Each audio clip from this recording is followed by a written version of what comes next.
On my last video, I talked about the basics of filmmaking. This video is about your very first project.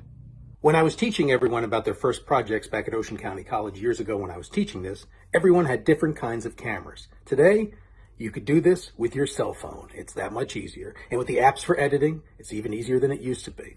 But this is what I used to tell my class, and I think it still stands true today. One thing I used to tell my students right from the beginning so they could start thinking visually is that they couldn't, in their very first project, have any dialogue. So they were not able to hide behind dialogue and exposition. No, they had to set it up visually, and this is what you have to do now. For your first short film, your first short project, make a film with a beginning, a middle, and an end. The beginning, the introduction. Introduce a location. Introduce your main character or characters. Second part, conflict. What is going on? What's going on between characters? What has to be resolved? And then the third part, the actual resolution of that conflict. So it's A, B, C. It's that simple. I had a very clever student, and I'll never forget the first film in my class. The story was this simple. A man was walking down the street, and he stopped, and he looked across the street at his neighbor's house.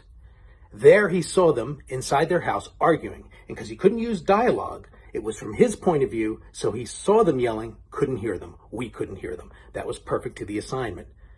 So, that's it. That's the intro. This guy walking down the street, seeing this argument, standing there. Second part, the conflict. This argument becomes more and more heated. Our main character watching doesn't know what to do. He gets more and more concerned. And how does it resolve? Well, the husband arguing with the wife, all of a sudden, lifts his hand, which has been out of camera, up, and he's got a gun, points it to the wife's face.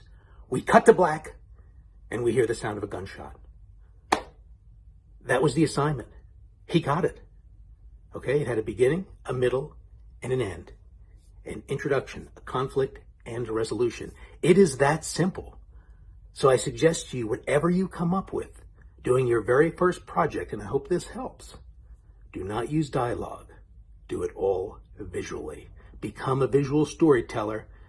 And then later, when you start writing dialogue, that's just icing on the cake.